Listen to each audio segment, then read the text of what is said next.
Good morning students. आज हम कर रहे हैं स्टैट एस6। ठीक है, पहले मीन का मैंने आपको क्वेश्चन 2 करके भेजे थे, वो सारे सेम है। ठीक है, तो ऐसे ही मॉड जो है ना, तो मॉड भी सेम क्वेश्चंस हैं। मॉड क्या होता है, जिस क्लास की फ्रिक्वेंसी हाईएस्ट है वो मॉड हो जाता है। लेकिन जो हमारे पास डाटा ग्रुप डाटा आता है उसमें से हम लोग सीधा नहीं कर सकते। ठीक है, तो उसके लिए हमें क्या करना पड़ता है कि हमें फ्रिक्वेंसी चेक करनी पड़ती है। ठीक है, जैसे ये हमारे पास डाटा दिया हुआ है, मैं एक ही क्वेश्चन इसमें कर रहा हूँ। ये मेरे पास डाटा दिया हुआ था 5 to 15 है, क्लास इंटरवल्स हैं 15, 25, ये सारे क्लास इंटरवल्स हैं। ये फ्रिक्वेंसी दी हुई है, तो मैंने क्या करना है, यहाँ से हाईएस्ट फ्रिक्वेंसी देखनी कौन सी है। ये जगह सबसे ज़्यादा कौन सा आ रहा है, 23 आ रहा है। ठीक है, 23 के आगे F1 लगा दूंगा। ठीक है, इसको ध्यान रखना है, ज़रा ध्यान से सुनना। जो सबसे बड़ी फ्रिक्वेंसी है उसके सामने F1 लगा देना है, उसके पीछे वाले को F0, और जो उसके बाद वाला आता है वो F2। तो सीरीज़ बन गई ना, F0, F1, F2। तो बीचकार वाला जो नंबर है वो सबसे बड़ा है, इसको ध्यान रखना। ठीक है, तो ये 3 आपके पास वैल्यूज़ आ गई। तो जो सबसे बड़े वाली वैल्यू उसको अंडरलाइन कर लेना है आपने। ठीक है, ये अंडरलाइन मैंने वैल्यू कर ली है। तो यहाँ से मैं अपना फार्मूला देखता हूँ। मेरे पास फार्मूला क्या, मॉड का फार्मूला क्या है, L plus F1 minus F0 over twice F1 minus F0 plus F2 into H। ये आपको लर्न करना पड़ेगा। ठीक है, तो मैंने यहाँ से सारी वैल्यूज़ निकाल ली है। L is the lower limit, ये लोअर लिमिट है सारी की सारी। इसे अपर लिमिट बोलते हैं, इसे लोअर लिमिट बोलते हैं। तो जो मैंने क्लास अंडरलाइन करी थी उसकी लोअर लिमिट दे लो कितनी है, 35 है। ठीक है, F0 मैंने निकाल दिया 21, F1 है 23, F2 है 14। ठीक है, तो H क्या है, इनका डिफरेंस, दोनों की हाइट कितनी है। ठीक है, ये H है, तो मैंने इसमें अब वैल्यूज़ फिल करनी है। ठीक है, ये देखो L मैंने 35 ले रखा है, ये वाला आ गया, plus F1 minus F0, F1 23 था, तो F1 जो था वो 21 था। नीचे 2F1 2 into 23 plus F0 F2 plus करूँगा। ठीक है, तो ये सारी वैल्यूज़ मैं कैलकुलेट करता हूँ। ऊपर आता है 2, नीचे दोनों मल्टीप्लाई किए तो 23 टू द 46 हो जाएगा, और 21 एंड 14 प्लस किए 35 हो गए। ये दोनों माइनस करो, 11 बन रहा है। ये 2 इंटू 10 20 होता है। अगर अप्रॉक्सीमेटली मैं इसको डिवाइड करता हूँ तो डिवाइड करके मेरे पास 1.8 आता है। तो 35 प्लस 1.8 36.8 आ जाएगा आंसर। तो ये सारे क्वेश्चन इसी तरीके के हैं। आपने एक ही बात याद रखनी है, यहाँ से फ्रीक्वेंसी जो हाईएस्ट है उसको अंडरलाइन कर लेना है। वो F1 है, उसके ऊपर F0 है, नीचे F2 है। तो बाकी सारे के सारे क्वेश्चन आपको अपने आप ही खुद ही करने हैं इसके। ठीक है, मीडियन है, मीडियन के कुछ क्वेश्चन लगे इसलिए मैं 2-3 क्वेश्चन उसके करके दे रहा हूँ आपको। मीडियन वर्ड से ही पता लगता है कि जो मिड वैल्यू होती है, जो भी हमारे पास ग्रुप डाटा दिया हुआ, जो उसकी मिडल में वैल्यू आती है, सबसे मिडल मोस्ट वैल्यू है, उसे हम लोग मीडियन बोलते हैं। लेकिन ग्रुप डाटा में हम लोग ऐसे एकदम नहीं निकाल सकते। तो ग्रुप डाटा में हमें क्या करना पड़ेगा कि हमें ये डाटा दिया हुआ है। ठीक है, तो ये फ्रिक्वेंसी दी हुई है, हमें इसके लिए पहले कम्युलेटिव फ्रिक्वेंसी बनानी पड़ेगी। कम्युलेटिव फ्रिक्वेंसी क्या होती है कि इन सब फ्रिक्वेंसीज को प्लस करते जाना। पहले 4 है तो 4 को 4 ही लिखेंगे। तो 4 में नेक्स्ट फ्रिक्वेंसी कौन सी है, 5 प्लस कर दिया तो कितने हो गए, 9 में 13 प्लस किए 22 हो गए, 22 में 20 प्लस किए 42 हो गए। तो कंटिन्यूसली इसको प्लस करते जाओगे ना, तो इसका टोटल देख लेना यहाँ पे टोटल कितना आ रहा है, और इसका टोटल देख लेना ये कितना आ रहा है। ये दोनों बराबर होने चाहिए। ठीक है, तो ये मेरे पास आ गया 68 आ गया टोटल। ठीक है, अब मैं क्या करूँगा, मेरे पास फार्मूला जो है ना वो है L plus N/2 minus CF over F into H। ये भी आपको लर्न करना है। ठीक है, तो N/2, N कितना निकाला मैंने, 68। ठीक है, N 68 है। ठीक है, 68/2 करूँगा तो 34 आ जाएगा। तो CF क्या लेना है, ये देखो CF निकाल लिया ना हमने सारे। तो CF जो लेना है, इसको याद रखना, इससे पीछे वाली क्लास की CF लेना है, हमें सेम क्लास का नहीं लेना है। ठीक है, इस बात को याद रखना। ये नहीं करना कि मैंने 42 ले लिया तो गलत हो जाएगा। तो उससे पीछे वाली क्लास का जो CF है वो लेना है। तो बाकी सारी टर्म्स यहीं से उठानी है। ठीक है, लोअर लिमिट भी हम यहीं से लेंगे, डिफरेंस भी यहीं से लेंगे। बाकी जैसे पहले मोड में किया था कि लोअर लिमिट क्या है इसकी, वो इसी क्लास की लेनी है जिसको अंडरलाइन किया हुआ है। 125 लोअर लिमिट है, इसका डिफरेंस कितना है, 25 एंड 45 है ना, तो 20 का डिफरेंस आ जाएगा इसका। ठीक है, और मैं इसमें वैल्यूज़ फिल कर दूंगा, L plus N/2 minus CF over F into H।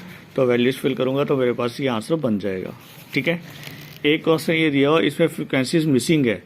ठीक है, उसे डाटा दिया हुआ 0 to 10, 10 to 20, 20 to 30। इसमें क्या किया, एक तो यहाँ पे X दे दिया, यहाँ पे फ्रिक्वेंसी मिस है और एक 40 to 50 वाली दोनों वाई वाली फ्रिक्वेंसी मिस है।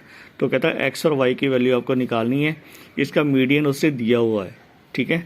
मीडियन यहाँ पे दिया हुआ था 28.5 ये लिखा हुआ है, ठीक है। बुक में आपका मीडियन दिया होगा, ठीक है।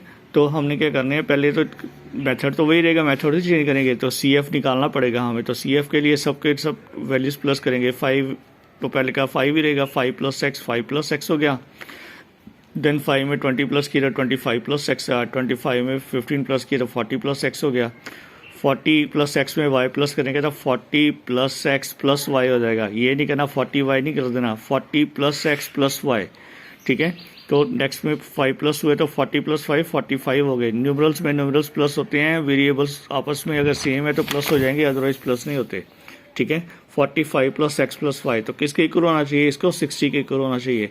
मैंने आपकी कन्फ्यूज़न दूर करने के लिए मैंने इसको भी आपको प्लस करके दिखा दिया है कि ये देखो सारे के सारे प्लस करता हूँ तो ये 60 के इक्वल ही आ जाएंगे, ठीक है। तो ठीक है, तो ये मेरा बनता है 45 + x + y। तो इधर भी 45 + x + y ही था। तो मेरे पास एक इक्वेशन बन जाएगी, x + y कितना आ गया 60 - 45, तो बच गया बाकी मेरे पास 15, ठीक है। अब मीडियन का फार्मूला मैंने लगाना है। मीडियन का फार्मूला कैसे है, मेरे पास टोटल नंबर है 60, ठीक है। 60 था ना टोटल, 60/2 करूँगा, n/2 करूँगा तो मेरे पास 30 आ जाएगा। तो 30 देखो किस क्लास में आता है, 25 से बड़ा हो गया ना, ये वाला 25 से बड़ा हो गया, तो इसका मतलब 40 तो यहाँ से शुरू होगा। तो ये वाली क्लास जो है ना ये 30 के बीच में आ जाएगी ये वाली, ठीक है। इसको मैंने अंडरलाइन कर लिया। लोअर लिमिट होगी मेरी 20, ठीक है। तो ये मेरे पास सी एफ जो मैं लूँगा इसका पीछे वाली क्लास का 5 + x लूँगा। ये वाले नंबर्स मैंने लिख दिए सारे के सारे, यहाँ पे देखना। n हो गया 60, n/2 हो गया 30, f ले लिया, उसी क्लास की फ्रिक्वेंसी ये वाली लेनी थी मैंने, ठीक है। सी एफ मेरे पास 5 + x है, उससे पीछे वाली क्लास का लेना जो अंडरलाइन किया हुआ है। लोअर लिमिट मेरे पास 20 है और h मेरे पास 10 है। तो मैंने यहाँ पे इसमें वैल्यूज़ डाली है, ठीक है। वैल्यूज़ डालूंगा तो 5 + x यहाँ पे मेरे पास ऐसे ही आएगा, क्योंकि सी एफ 5 + x है। इसको मैंने ब्रैकेट खोलूँगा तो 25 - x बचेगा, क्रॉस मल्टीप्लाई करूँगा तो मेरे पास x की वैल्यू निकल जाएगी 8। तो y की वैल्यू भी निकालनी है, तो x की वैल्यू इस वाले में डाल दूंगा तो y की वैल्यू निकल जाएगी मेरे पास। x मेरे पास 8 आया तो y कितना आ जाएगा, फिर 7 आ जाएगा, ठीक है। तो इस तरीके से एक क्वेश्चन और है, उसमें बिलो दिया हुआ है, लेस देन कितनी है 20, less than 25, less than 30, less than 35 40। तो ये फ्रिक्वेंसी दी हुई थी, यहाँ पे 2 है, 6 है, 24 है, ये लेस में दिए हुए हैं। इसका मतलब कहने का है कि जो 20 से कम के नंबर है ना वो हमारे पास सिर्फ 2 हैं, जो 25 से कम नंबर है वो 6 हैं। तो इस 6 में ये 2 इंक्लूड हैं। तो 30 में लेस कितने आ रहे हैं 24, इस 24 में 6 और 2 इंक्लूड हैं। तो हम इसको कैसे करेंगे कि ये पहले तो इसको ग्रुप बनाएंगे, 0 to लेस में कितने आ रहे हैं 2 ही आ रहे हैं, 20 to 25, 25 to 30, यहीं से ग्रुप पता लग रहा है आपको, ठीक है। ये यहीं से आप ग्रुप दे सकते हो, है ना, कि ये क्या है 20, 25, 30, 35, 40, 45। तो आप ऐसे उसके बाद ग्रुप बना लोगे 20 to 25, 25 to 30, 40, ये 60 तक पहुंच गए। तो पहले मेरे पास क्या था 2 था, तो दूसरे वाले में क्या आया है 6। इसका मतलब 6 कैसे बना है, 2 में 4 प्लस होंगे तभी तो 6 बनेंगे ना। तो इसका मतलब ये 4 क्या हो गया, सेकंड फ्रिक्वेंसी हो गई। थर्ड वाला कितना है 24, 24 में से 6 को माइनस कर दो, ठीक है। 24 में से 6 माइनस करते तो 18 बचता है, 18 और 6 24 बनते हैं। इसका मतलब नेक्स्ट वाली फ्रिक्वेंसी 18 हो गई। मतलब कहने का है कि सारे को पीछे वाले से माइनस करते जाओ तो आपकी नेक्स्ट वाली फ्रिक्वेंसी आती जाएगी, ठीक है। अगर 6 में से 2 माइनस करे तो 4 आ गया, ठीक है। तो ये 24 में से 6 माइनस करे 18 आ गया, 45 में से ये माइनस करे, ठीक है। तो ये सारे के सारे पीछे वाली फ्रिक्वेंसी को माइनस करते जाओ, आपके पास नंबर्स आते जाएंगे। अब ये नंबर्स मेरे पास टोटल 100 हैं, ठीक है। सी एफ उससे पहले 100 दिया हुआ था, तो n/2 कितना हो गया, फिर n/2 तो 100/2 50 हो गया, ठीक है। तो इसकी 50 जो है तो ये देखो कहाँ पे आता है, ये 78 है, ये 45 तक यहाँ पे ख़त्म हो गया। 45 से आगे नंबर यहाँ पे आएंगे ना, तो इसको मैंने अंडरलाइन कर दिया, ठीक है। इसको अंडरलाइन कर दिया तो 45 से ऊपर वाले नंबर हो गए। तो ये वाला मेरे पास सी एफ लूँगा तो ये पीछे वाली नंबर लूँगा, ये वाला, ठीक है। कौन सा है वो 45 है मेरे पास, 45, ठीक है। तो मैंने इसमें वैल्यूज फिल करी हैं तो मेरे आंसर्स जो हैं वो निकल रहे हैं, ठीक है। तो आज के हेलो स्टूडेंट्स, मैं वीडियो कंटिन्यू कर रहा हूँ। इसमें कंस्ट्रक्शंस के क्वेश्चंस हैं कुछ, ठीक है। आपका सिलेबस पीछे चल रहा था तो थोड़ी सी स्पीड पकड़ी है। तो कंस्ट्रक्शन में फर्स्ट क्वेश्चन जो आपको आ रहा है उसमें है कि एक लाइन दी हुई है, तो उसकी जो लेंथ है वो 7.6 सेंटीमीटर है। इसको 5:8 पे डिवाइड करना है। तो आपने करना क्या है कि किसमें 7.6 सेंटीमीटर की एक लाइन लगा लेनी है यहाँ पे ए बी, ठीक है। ये मैंने 7.6 की लाइन लगा ली ए बी। कोई भी एक्यूट एंगल नीचे को ड्रॉ कर देना है आपने, ठीक है। चाहे इधर से कर लो, इधर से कर लो, कोई प्रॉब्लम नहीं है। एक्यूट एंगल ड्रॉ कर दिया। अब कंपास खोलनी है अपनी। कंपास एक बार खोल